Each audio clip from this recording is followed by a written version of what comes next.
Welcome everybody, and thank you so much for being here. I know you know, but in case you're new to Maynard, that's Liam Llewellyn, Laura Kyoto, and Lulabelle Solomon Roar on the drum.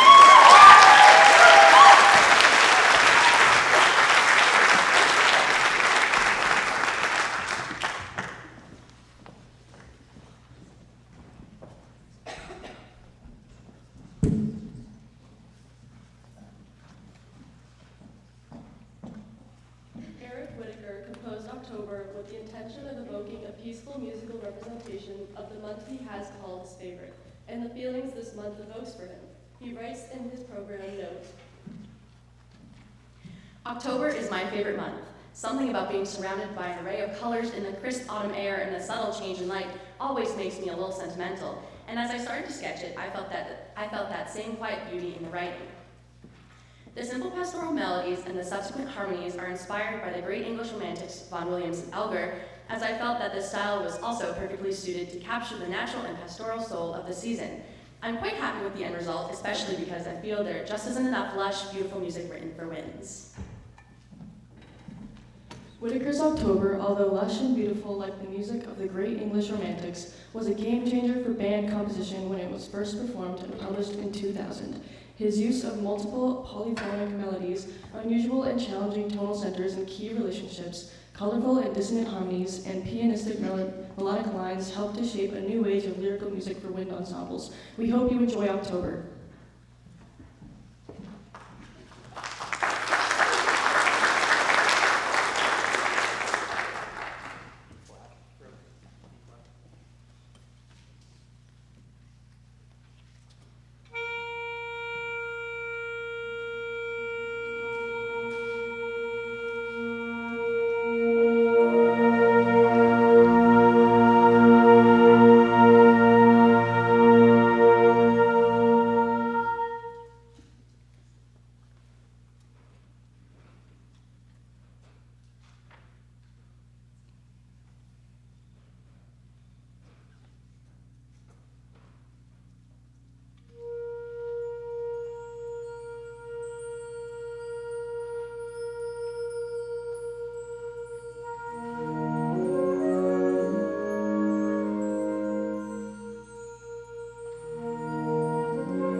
Battle of Culloden, commonly referred to as Bloody Culloden, April 16, 1746, is a subject of musical importance as well as historical. The battle itself lasted less than 30 minutes, ending the attempt of the Bonnie Prince Charlie's gaining of the throne, leaving 1,500 Scots and Scottish sympathizers dead on the field, compared to the minimal English loss of 300. Following the battle, the English continued to hunt down and murder wounded and stable alike, over 1,000 on the immediately succeeding days, and any possible threats for years afterwards. This period of years is referred to as the clearances. Torture, death, imprisonment, relocation, and the shipping of prisoners as indentured slaves to foreign countries continued. This scattered not only the people, but their music as well to the four corners of the earth. The burning of all the Jacobite music directly following Culloden is also noteworthy.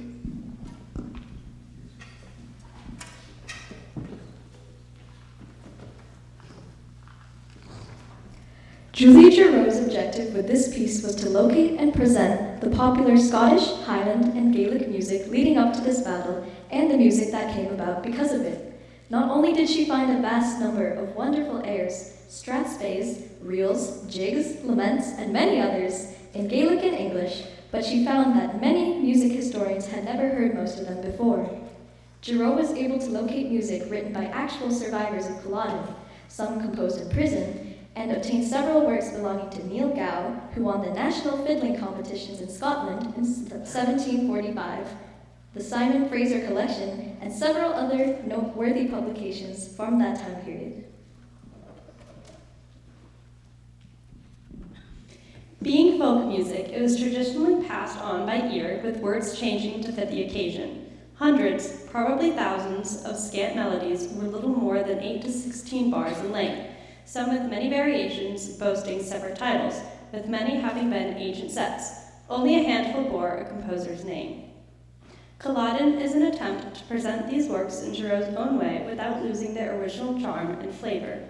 She wrote this piece as a tribute to the men, women, and children whose lives were forever changed by the uprising of Bonnie Prince Charlie and for their beautifully passionate and glorious music.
Thanks so much, everybody. Whoa. Before we take a quick pause, just to get a sip of water up here and let you stretch a little bit, I just want to recognize all of the soloists in those last three pieces. If you have a solo, if you feel comfortable, can you stand up and wave so we can acknowledge that you had to play all by yourself?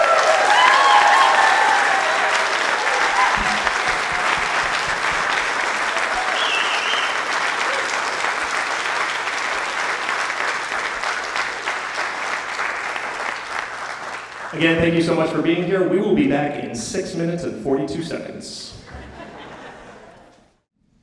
And welcome back, everybody. Now comes that bittersweet time where we need to say goodbye to yet another graduating senior class of band students. Bittersweet because we're going to miss them, but we can't wait to see what they go out in the world and accomplish and do. If you'll indulge me, I'd like to start off with a quote here from the great music educator Suzuki, of the Suzuki method, if anyone's familiar with that. The quote reads, "It turns out that the real essence of art and music is not something high up and far off. It is something right inside ordinary daily life. If a musician wants to become a finer artist, they must first become a finer person." Quote number 2, not Suzuki, you've probably heard it before. If you love your job, you'll never work a day in your life. As many of you know, this senior class is the first class that I've had as students from the first time they played their instruments in 4th grade to now, their last Maynard concert. And I was thinking this week and trying to rack my brain for times when it felt like work to teach them, sort of as a way to ease the blow of them leaving, probably, like, oh, I remember that, I'm glad I never have to deal with that. But the truth is, I really can't think of any, and at first I thought that was because we just happened to all get along really well, in class, that is. But after thinking about it more, I realized there are two more significant reasons. One, because this is one of the finest groups of musicians who has ever been through the Maynard system. And two, the reason for that outstanding musicality, as Suzuki said in that quote, because they are fine people. And what I'm about to say applies to many of the grade level groups of musicians here. So alumni, underclassmen, don't take this personally, this applies to you too, but it should be said to this group, whom I've taught the longest, that that you've always been a, excuse me, here we go.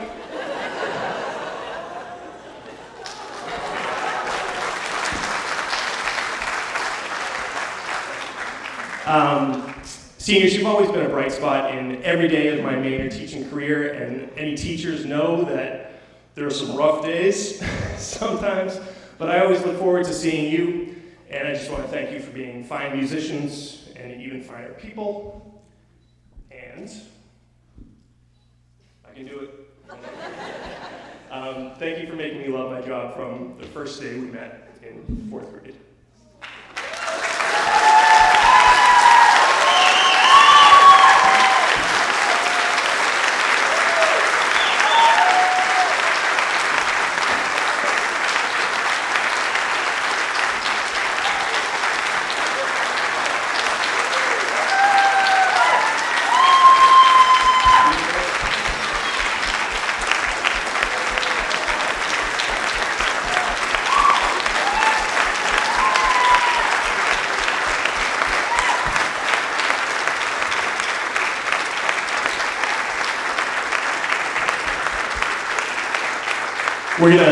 We're gonna make sure you know who all the seniors are.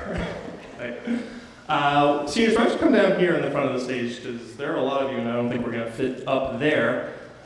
Please put your hands together for clarinet section leader, band librarian, tri-M member, jazz band member, wind ensemble member, Lauren Alford.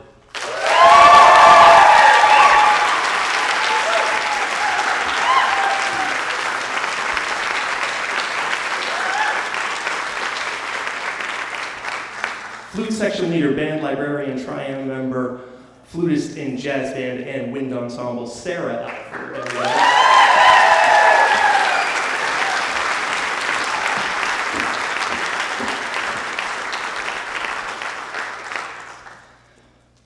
Flute section leader, a cappella co-president, chorus secretary, band secretary, tri-am historian, tri-am member, flutist in wind ensemble, flutist in jazz band, Sydney Antonio.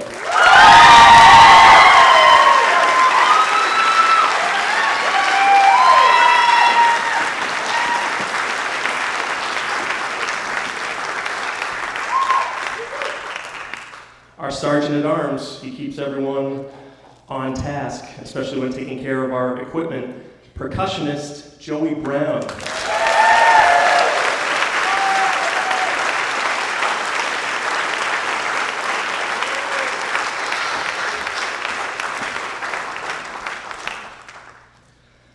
Tri-am, Vice President of Communications. Wind ensemble percussionist, jazz band, drum set player, Laura Kyoto.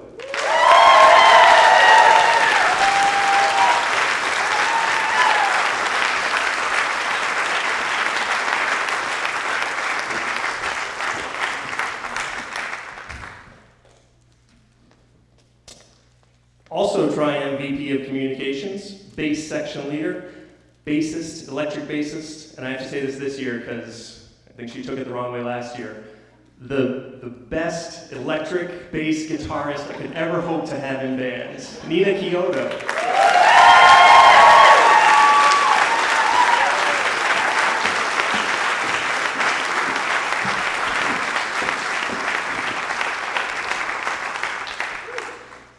Tri-am member, bass section leader, euphonist. I don't know someone who plays the euphonium is a euphonist. Two PHs in there. Fun fact.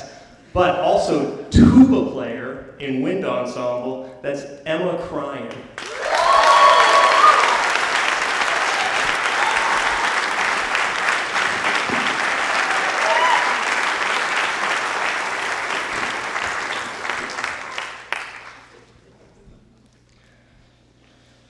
Chorus librarian, tri-am VP of Student Affairs, alto section leader, low brass section leader, euphonist, Anne Duprois.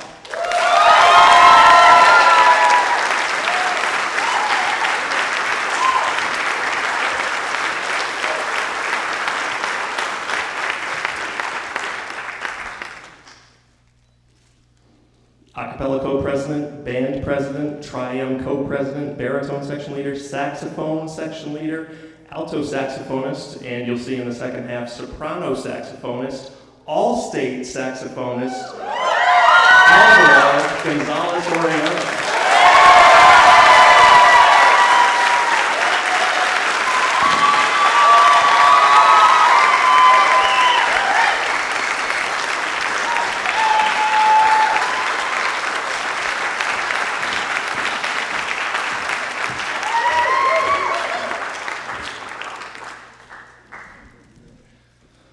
Trumpet section leader, tri-am member, and now amateur trampolinist, Julia Kelly.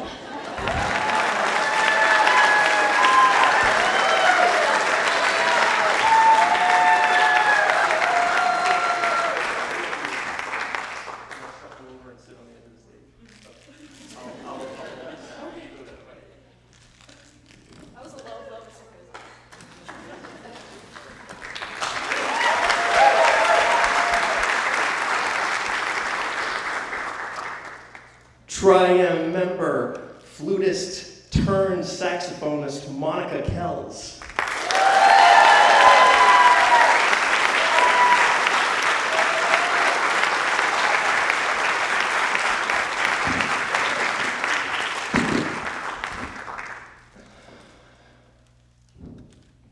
Tri-am member, saxophone section leader, also flutist turned saxophonist, Hannah Larkin.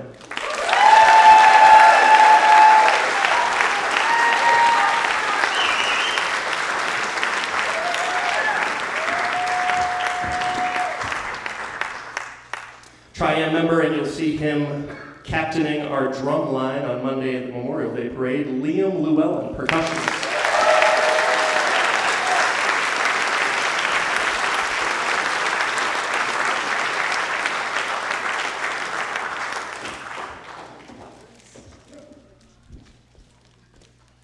The comeback kid. She's been in and out of band a lot, and we're so happy that she's here for her senior year. Trumpeter Anna Malionik.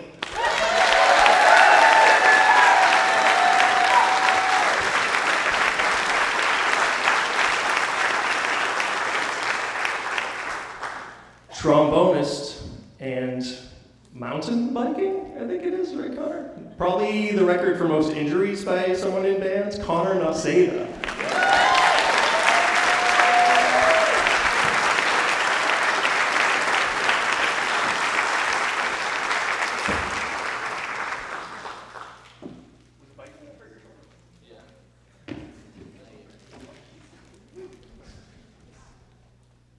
Flutist and wind ensemble, flute section leader, Tri-M VP of Student Affairs, Talia Pizzuto. Oh, and piccoloist as well. Yeah.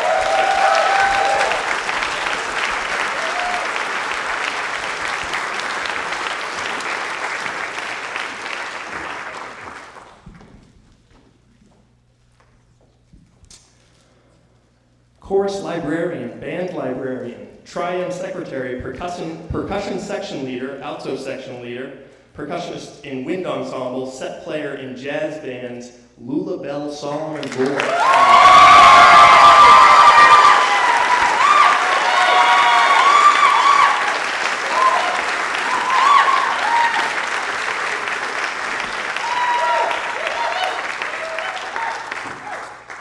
Tri-M co-president, a cappella co-president, chorus president, baritone section leader in chorus, low brass section leader in band, Lily Wagisback.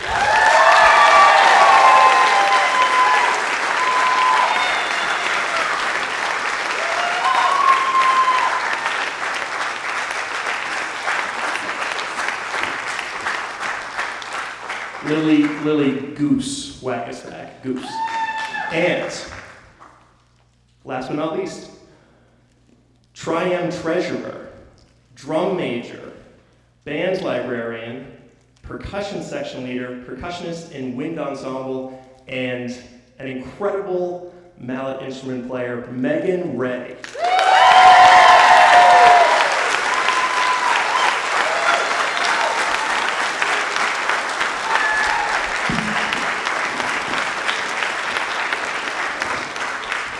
And everyone, this is your class of 2024 band students. Let's hear it for them.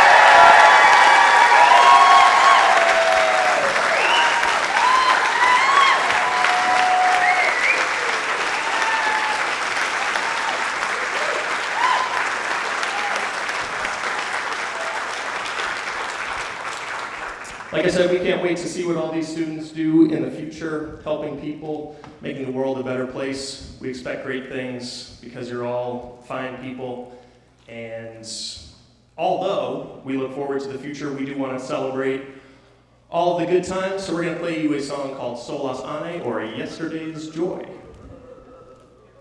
Right after a word from your band president, Alvaro Gonzalez. Okay. I'm gonna keep it very short and sweet before I cry again. Thank you, Mr. Kozik, so much for these past 9 years. It's been pretty great. And me personally and the whole family, thank you so much. And good for you. I think.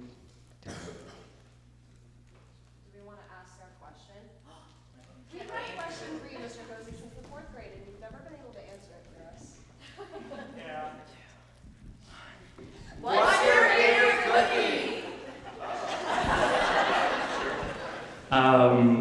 My family has a recipe of crushed praline. That's candied nuts and almonds, drizzled with melted Hershey's chocolate. Oh, Right?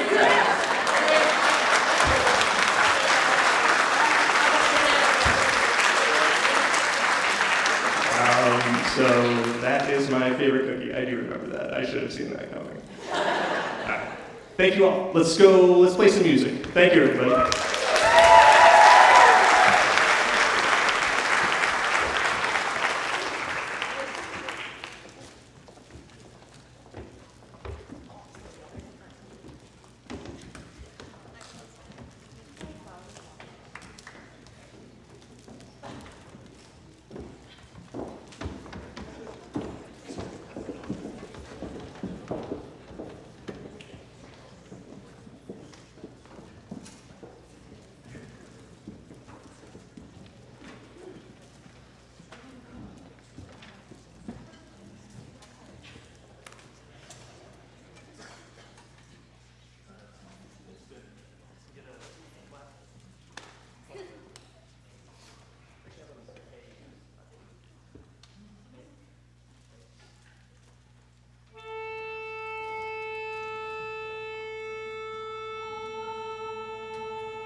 and music spectacular, this next piece is an extended medley that features wonderful idiomatic Celtic music, including Wellspring Theme, Woman of Ireland, The Heart's Cry, Thunder and Lightning, a percussion feature, and Riverdance finale. Riverdance began as a composition for the intermission of the 1994 Eurovision Song Contest. Within a few years, that 7-minute display of traditional hard-shoe Irish dancing had become a full-length Broadway stage production. It is presented here in 4 movements transcribed for wind band. The Wellspring theme, Women of Ireland, originally scored for low whistle and/or William pipes, the haunting introductory theme is performed here by the soprano saxophone. Countess Kathleen was often used by poet W.B. Yeats as a feminine image for Ireland, and hence is the title for the slip jig, the first of 2 tunes in this set. The second, Women of the Sheep, is a lively jig that accompanies a dance in which powerful fairies overwhelm and subdue intruders who have tried to capture their queen. The Heart's Cry. The lyrics of this song refer to the salmon, a traditional symbol of wisdom whose daring journey back to its birthplace exemplifies powerful natural instincts, and the eagle, whose fierce protection of its young symbolizes parenthood. Thunder and Lightning. In the stage play, a group of dancers tap out unison rhythms to create percussive sounds. A solo dancer then sets a cadence which the other members follow in a call and response pattern. Here, our dancers will be using drumsticks. Finale. The inspiration for Riverdance was the life of a river. In the show, the slip jig is danced by the river folk who vanish with the entrance of a dancer symbolizing the earth. River and earth are then united in a full-blown jig. Thank you for joining us this evening, and please enjoy our final piece, Riverdance.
Thank you.